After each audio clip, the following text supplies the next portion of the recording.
Central e tem muita coisa acontecendo no país. Tem, por exemplo, toda essa discussão em relação à manutenção ou não das datas das eleições municipais deste ano. Esse é assunto do Congresso Nacional. Tem tudo para ser votada na semana que vem, já na terça-feira, no Senado, uma PEC que trata justamente desse assunto. E é, então, a nossa questão a ser debatida a partir de agora com o senador, que é o Everton Rocha, que está cuidando desse texto lá no Senado Federal. Está na ponta da linha para falar com a gente. Muito boa noite para o senhor, senador. Boa noite, Pedro Campos. Boa noite, Isabel Mega. É um prazer estar conversando com todos os ouvintes da Bandeirante. Senador, conta pra gente qual é a data que está chegando a maior consenso e que deve constar aí na PEC que o senhor está trabalhando. Olha, Isabel, eu estou conversando, quero aqui primeiro agradecer ao presidente Davi Alcolumbre por nos confiar a PEC essa PEC de tamanha relevância, né, por se tratar de um assunto que, primeira vez na história do Brasil, que nós vamos estar tratando o adiamento de uma eleição. E claro que eu sei do tamanho da responsabilidade, um momento difícil, onde ninguém queria discutir o assunto, obviamente, mas estamos dentro da pandemia e claro que não podemos, por omissão, não tratar do assunto. Então, eu comecei uma rodada de discussões desde da última terça-feira. Tivemos a oportunidade de, já na quarta-feira, de ouvir todos, na quarta-feira ouvir todos os colegas senadores, uma sessão de debates bastante rica, porque deu para me colher bastante sugestões. Ontem eu estive com o presidente do Tribunal Superior Eleitoral, ministro Barroso, combinei com ele e ele aceitou o convite, juntamente com o doutor Henrique Neves, que foi ministro do Tribunal Superior Eleitoral, o Marcelo Weik, que é do Instituto Brasileiro de Direito Eleitoral, o IBRAD, o Paulo Lotuf, que é epidemiologista e professor da Universidade de São Paulo, o Átila Lamarino, que é biólogo e pesquisador brasileiro, e o Davi Uip, que todos vocês conhecem, de São Paulo, formado em medicina, né?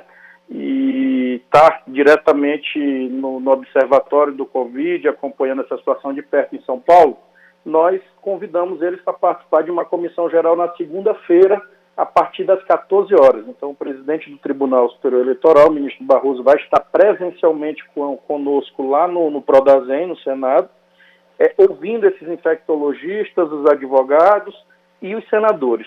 Então, a minha proposta é que até meia-noite a gente entregue o relatório final e na terça-feira, na sessão da tarde, a gente bloqueia a agenda, de acordo com a orientação do presidente Davi, para a gente tentar construir aí a votação já, se possível, dos 2 turnos, né? No caso, quebraria o interstício para votar o segundo turno. Então, a ideia hoje majoritária, que nós estamos já praticamente convencidos, é dia 15 de novembro, o primeiro turno, né? No segundo turno, não há um consenso ainda. Há muitos que falam do dia 29 e outros falam do primeiro domingo de dezembro. Mas nós, até segunda-feira, iremos terminar de ouvir e iremos formar opinião a respeito. Senador, é consenso entre os senadores que nós teremos de adiar as eleições, então, o primeiro turno? É unidade. Eu não vou falar consenso porque ele parece com unanimidade. E, na verdade, há, sim, um colega ou outro que acha que não pode adiar agora ou que, se adiar, tem que prorrogar o mandato, coisa que não dá para discutir no momento.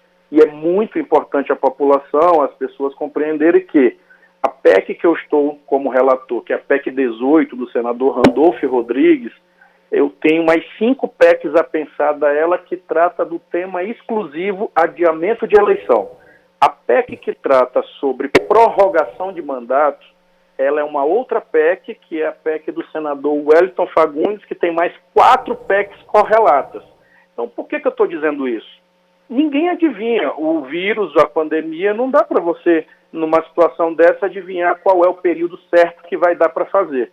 Agora, ouvindo os especialistas e as sugestões deles, é prudente que se adie pelo menos 45 dias do que estava previsto. Ou seja, Se lá na frente não der nada certo, aí, claro que vai ter que se discutir uma outra PEC, que é a questão dos mandatos. Mas, no primeiro momento, a unidade, já há um entendimento, as pessoas, os senadores sabem que a gente não pode discutir com a ciência. Né? Nós não é uma decisão política, é uma decisão, né, responsável, cidadã. É a saúde em primeiro lugar da população. E nós não vamos aí promover, né, uma campanha, porque lembrando que não é eleição apenas, campanha, candidato vai na rua pedir voto, eles conversam, eles se aglomeram. Então você não pode também fazer um libera geral de qualquer jeito e amanhã nós aí, infelizmente, enterrarmos aí vários irmãos brasileiros por conta de omissão de uma decisão que os especialistas nos orientaram que não era prudente fazer.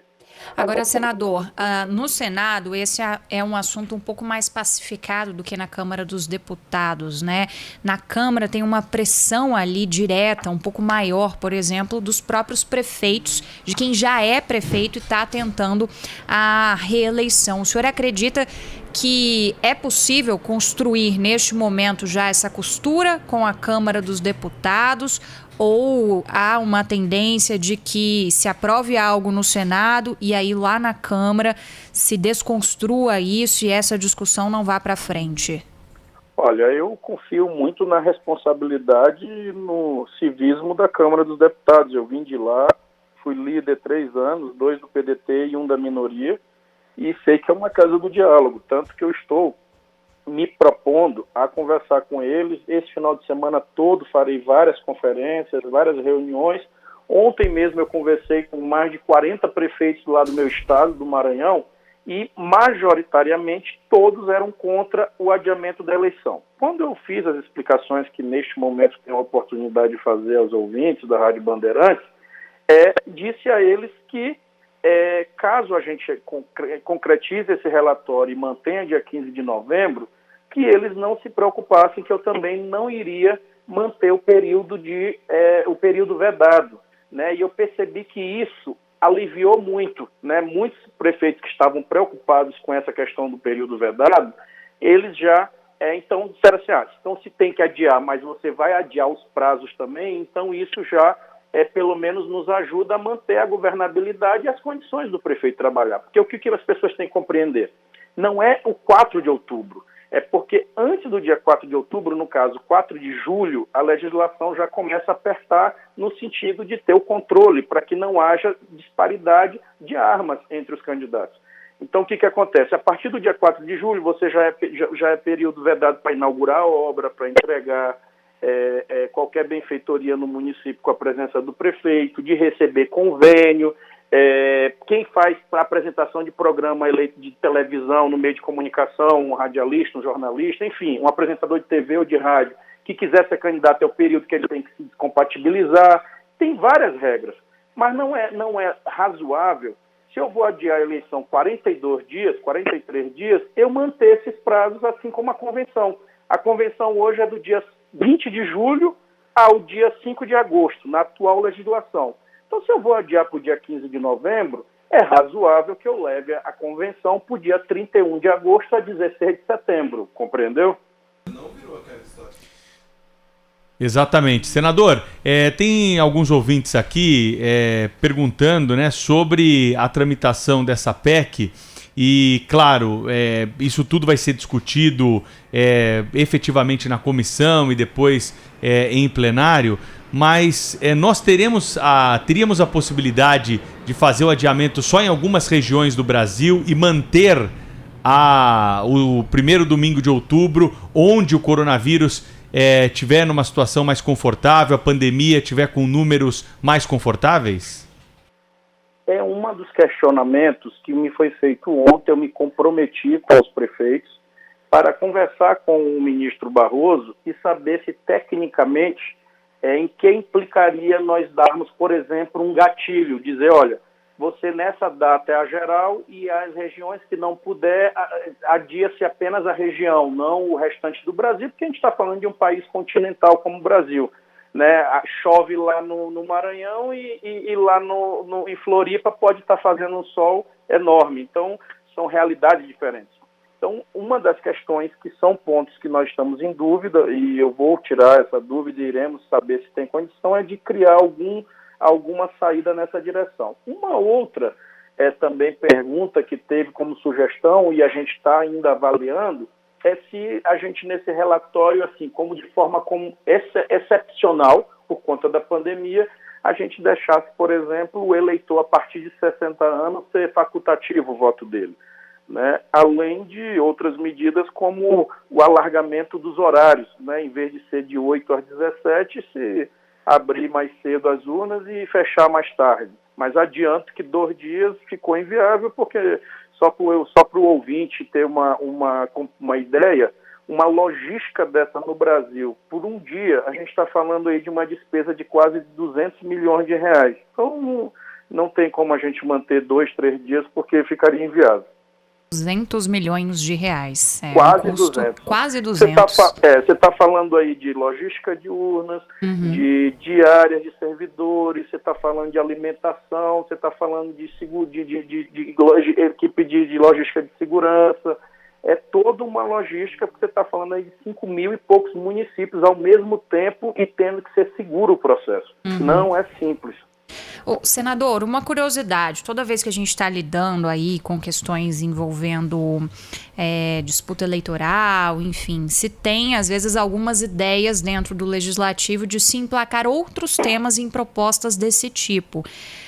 Tem isso também nesse caso de se provocar alguma ou outra mudança aí, mais naquele tonzinho de modificação para, enfim, de tons de reforma política? Eu sei que isso tudo tem que ser aprovado com um determinado prazo antes da eleição, mas assim, para outros pleitos, existe alguma discussão nesse sentido?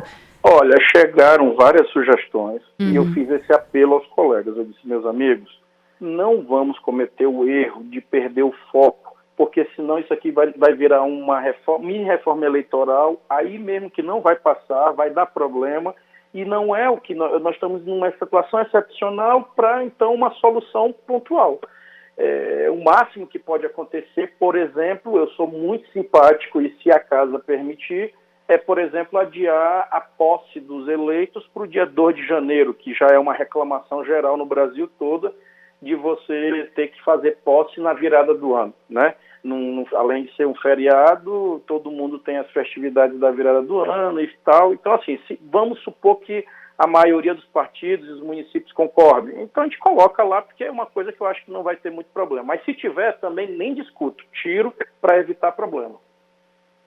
Tá aí, né? Sempre bom perguntar isso, porque sempre surge uma ideia ou outra quando o assunto mexe com a vida do próprio parlamento, né, senador? Queria só passar por uma última questão aqui, o senhor já até passou por essa questão, que é essa discussão, essas tentativas também de prorrogação de mandatos. De 0 a 100, qual é a chance que o senhor vê dessa discussão tomar corpo, ou o senhor acha que é uma discussão que já está aí um pouco mais esquecida, até porque não tem o apoio dos presidentes da Câmara e do Senado? Olha, hoje seria 0, hoje. Mas qual é o problema, Isabel? Porque a gente está falando de uma variável que não depende da gente. Se você for lembrar aqui, nós estamos no mês de junho. Vocês lembram aqui que no início dessa pandemia, ali no mês de março, o então ministro Mandetta falava que o pico no Brasil ia ser em abril? E agora a gente nem sabe quando é o pico, né? Em agosto, né? Então, assim, realmente não dá para você competir com esse inimigo invisível que, infelizmente, está aí mudou a rotina do mundo e no Brasil, né? Bom, mas tá aí, por enquanto 0, a gente vai atualizando esse percentual, senador, se algo mudar, o senhor corre aqui para contar pra gente. Tá bom, eu vou conversar, amanhã tem algumas associações, institutos dessa área eleitoral, vou estar à disposição das representações para dialogar, né, dos partidos também, sem problema nenhum. Na segunda, essa comissão geral vai ser muito importante para a gente terminar de fechar, de lacrar as nossas convicções, que eu já tenho mais ou menos o norte, e espero que até 11 horas, meia-noite de segunda, eu já possa disponibilizar para todos os senadores e senadoras para que Ele se sentindo à vontade, a gente já possa encarar esse tema logo na terça-feira e liberar a pauta do Senado. Terça-feira seria primeiro e segundo turno já, quebrando o interstício? Se os senadores toparem, o presidente, a vontade política do presidente Davi Alcolumbre é essa, resolver logo, até porque é um assunto que mexe com o Brasil todo. É plenário então, já, senador? Plenário. A nossa ideia é terça, por isso que nós vamos fazer a comissão geral na segunda, que é plenário também, para ouvir o máximo possível e ajustar a vírgula, o ponto, a questão mais central. Aí, vamos acompanhando então. Senador Everton Rocha, muito obrigada pela entrevista. Sucesso aí no trabalho dos senhores. Um abraço. Obrigado, Isabel, Pedro, e torcemos aí para que o Brasil saia logo desse momento difícil que está vivendo. Com certeza. Boa noite.